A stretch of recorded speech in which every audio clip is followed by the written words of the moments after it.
part of him could have actually gone there in person. I think that's a really wonderful tribute to that person who made this whole thing possible.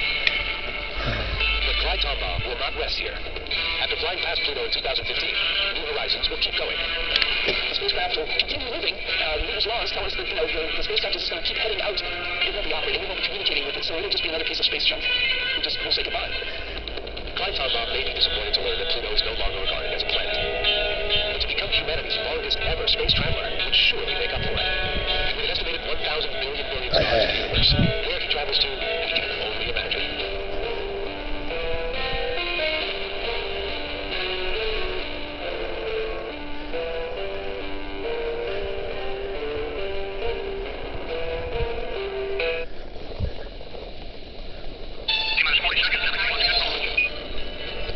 Uranus, Neptune was immediately beautiful, especially when we started to produce color pictures, because it had this blue-green atmosphere and these white clouds floating in the atmosphere. So you couldn't help, at least I couldn't help but be reminded of the Earth.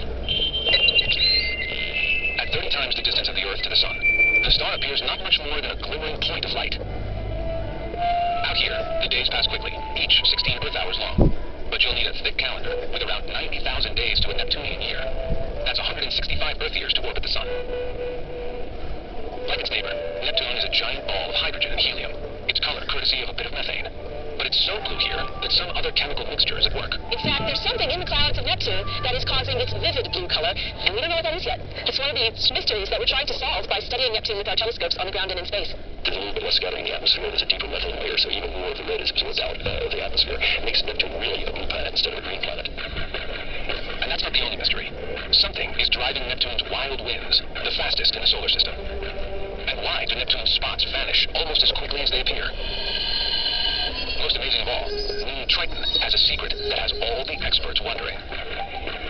So when we were approaching Neptune, it was getting larger and larger in the TV screens in the Voyager Project area. The thing that really got us going very rapidly, we noticed that Neptune had something that Uranus didn't, which was a big spot in its atmosphere. Voyager saw several spots. One of them, the biggest one, imagine simply called the Great Dark Spot. Kind of was like watching a blob of ink in swirling water. About the size of Earth, the Great Dark Spot is actually a massive hole, a window to the darker clouds below. So a swirling storm that cleared out a hole in the clouds, allowing us to see down to deeper layers. It didn't give the appearance of being stable. It sort of gave the appearance that at any moment it could fall apart. And so I weren't all that surprised when, within 5 years, it had disappeared. In 1994, when NASA turned Hubble, its orbiting telescope, towards Neptune, its Great Dark Spot had vanished. So this planet just changes its spots, not that star, but Neptune does. It dramatically changes its spots on timescales of just 5 years. That was a surprise that Neptune changes so quickly. It's a different kind of planet. Since then, other spots have come and gone. No one is sure why, but it could have to do with Neptune's wild equatorial winds. But what's underneath the sheath of Neptune's ferocious winds? Does the planet that takes its name from the bottom of the ocean live up to its reputation? Can you really succeed on a Neptunian scheme?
Space traveler of the future, that could all change. From staying in a state of suspended animation before dissipation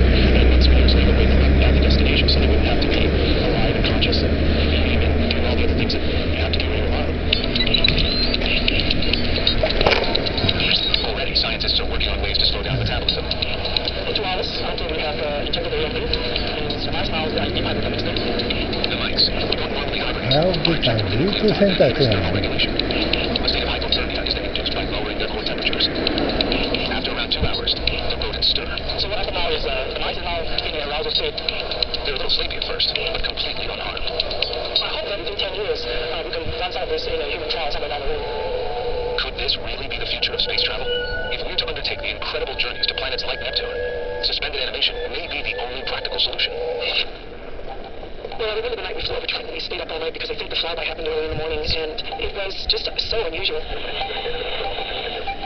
Oh boy, Triton is an extremely complex moon that we understand only in part. The largest of Neptune's 13 known moons, Triton is covered in a thin layer of ice. Its surface rippled and textured with features seen nowhere else. Triton has pits on part of its surface that's called the cantaloupe drain because it looks a lot like the surface of a cantaloupe. The other interesting thing about Triton is that it has a violent past. It was almost certainly captured by Neptune. The reason we're certain that it was captured is that it is rotating. It is going around Neptune in the opposite direction. And hiding in these fuzzy pixels is Triton's biggest party trick of all. Voyager's camera captures geysers that shoot high into the air. It was found that there were jets coming off the polar cap of Triton, and these things were going some 15 kilometers or 10 miles into the air and then taking a 90-degree turn as they hit a prevailing jet in this very, very thin atmosphere. We're not sure if these plumes are powered from the internal heat engine of Triton, or are they actually powered by the very weak and faraway sun, which might be causing some local evaporation to make these plumes. These are Triton's ice volcanoes that purge an inky cocktail onto the gleaming surface. When we see black stuff in the outer solar system, we think organic material. Organic does not mean life or plants. Organic in our talk means carbon-bearing. These are the building blocks of life. So we think that dark material may be prebiotic chemistry going on. Not life itself, but the precursor to life.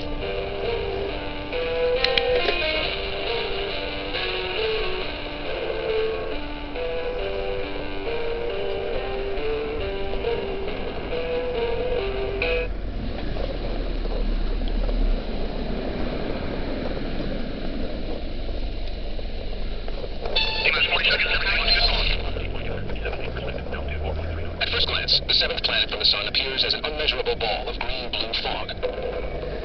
But slip below Uranus's icy veil, and you encounter a world seemingly without end, because this is a planet made almost entirely of gas. Hydrogen, helium, and a splash of methane that gives the planet its color. It's actually very difficult to describe to people what it feels like in the interior of these gas-giant planets because it's so far from our terrestrial experience. The third largest planet has at least 13 rings. But unlike the broad bands of Saturn, these are thin and dark. No one's quite sure how they formed, but they could be the result of collisions between its small army of at least 27 moons. But Uranus's most striking feature is its lopsided tilt. It's the only planet in the solar system to orbit on its side, resembling a giant bullseye. How did it end up this way? The answer may surprise you.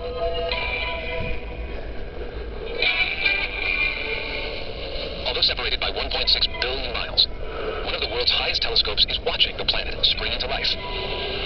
Uranus has been going through a very special season that we call equinox. The north polar part that's coming into sunlight for the first time in 2 decades is turning on with all kinds of dynamic cloud activity, none of which was expected or predicted. So it's very exciting to get this data and basically be rewriting textbooks about the Uranus system right now. We're very happy astronomers.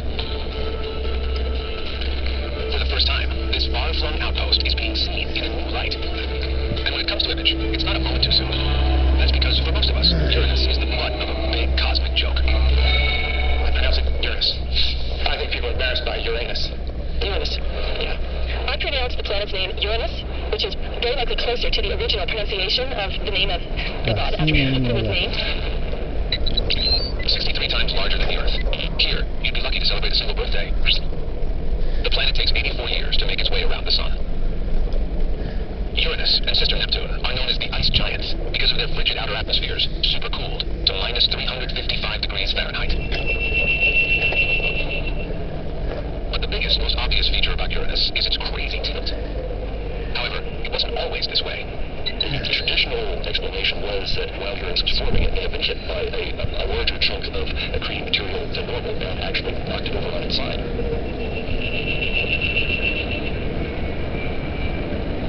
The problem is when you do the maths on this, it doesn't work. It's very, very difficult to get a large enough body traveling fast enough to be able to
towering anvil clouds that we know are there. And as we looked at those, we would look for the lightning, we would listen for the thunder that accompanied them.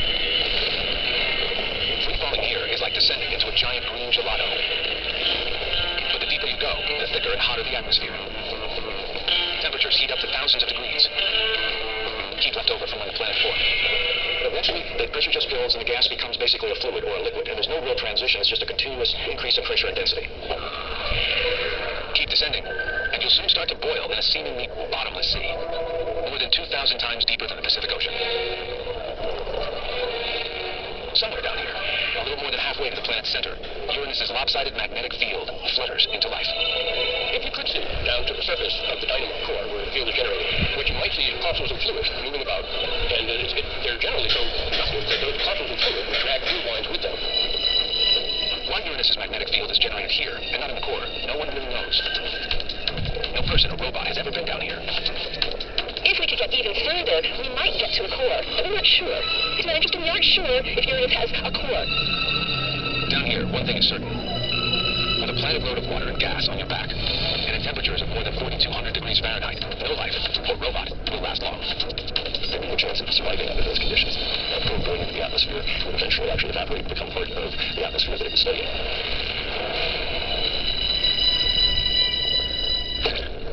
Cruise above the skies of Uranus, and take your pick of 27 moons, most named after characters from Shakespeare. If I were to take a tourist trip to the Uranus system, I would go to Miranda. Only 290 miles across, Miranda is about as wide as the state of New York, but the geography here is stranger than anything on Earth. It's an interesting sort of jigsaw puzzle. It looks like it's been put together by a potter with not paying too much attention to his materials. It's got chunks of this and chunks of that sort of look like they're slapped together. And frankly, we still don't really understand Miranda too well. When Voyager first spots Miranda, no one is sure what to make of it. When the images came back of Miranda, the first ideas were that Miranda was somehow shattered by a huge impact, broke up, and came back together. But now scientists think that the moon may be caught in the middle of a cosmic makeover. In the early stages of a satellite's history, the satellite is differentiating. The rocky bits are falling to the center, and the icy bits are lower density and moving outward. And so maybe that's what we're seeing. Miranda sort of frozen in a state of differentiation. The result? A part-finished lunar construction zone, with some pretty impressive sights to visit. Miranda's got some spectacular ice cliffs on it that you can sit on the top of and look down for 5 or 6 kilometers. Think the Grand Canyon is impressive? On Miranda, these cliffs are at least 3 times higher. If you were to jump from it because of the very, very low gravity of Miranda, it would take minutes to slowly fall down to the surface. With this nice blue fuzzy ball of Uranus in the background, it might be pretty scenic. And while you're here, it's hard to ignore Uranus's other tourist attraction. Its collection of 13 razor-thin rings. Uranus's main rings are very tightly confined, with a lot of space in between them, sort of like a series of hula hoops, increasingly large hula hoops moving away from Uranus. How these rings form, no one's completely sure, but they could be the result of a cosmic demolition derby. The 5 major satellites of Uranus are in pretty regular orbits, and they are stable. But some of the other objects, especially the outer satellites of Uranus, scientists have been working on computer models that show they do frequently collide. And if they get too close to Uranus, they could break apart. And of course, Uranus does have a very complex family of rings that we believe is broken up satellites. For the planet that's always been the butt of everyone's joke, perhaps it's only fair that it has the last laugh. That's because Uranus's best view is its rear end. As we're flying out from Uranus, we're looking back at what we call high phase angles, equivalent of if you have a dusty windshield and you drive into the afternoon sun, the dusty particles light up. So too in the Uranus system. There's that picture came down, and just the joy and oh my goodness, we didn't know there was something quite so spectacular as Uranus.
bombarded by comets and asteroids.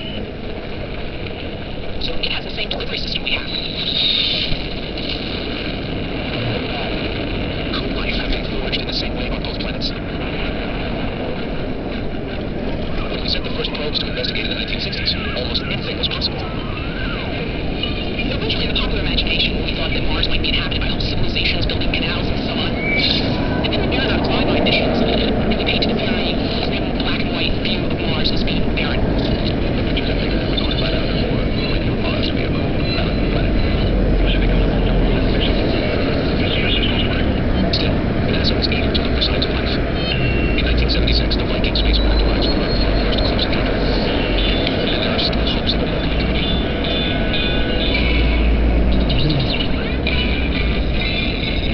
But both Viking spacecraft send back photos of nothing but rocks and sand.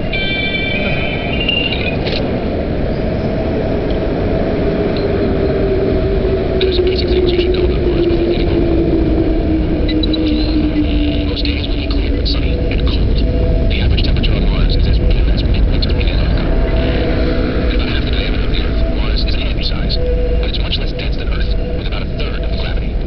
Surprisingly, the actual surface area is almost exactly the same as all the dry land on Earth, shrunk together without the oceans. Build a few freeways and you can drive around Mars in a couple of weeks.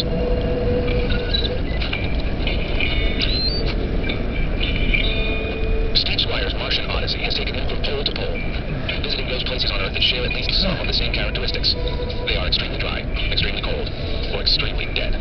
Death Valley is one of his favorites. This is actually a really important place. It's a place we call Mars Hill. We first found this place about 20 years ago. In those days, the only successful landings that had taken place on Mars were the two Viking landers, and they landed in places that looked very much like this. To your eyes, the main way in which Mars would look different from this scene would be the color.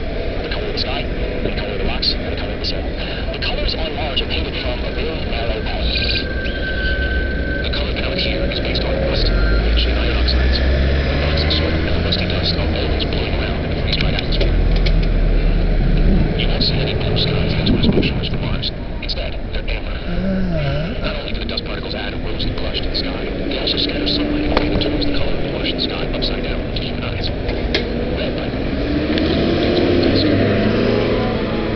Looking up into the clear, starry skies from the surface, you see Mars is with tiny Phobos, and the smaller Deimos. With all the grace of a space potato and barely 17 miles long, Phobos has been targeted as a potential stepping stone for the first human mission to Mars.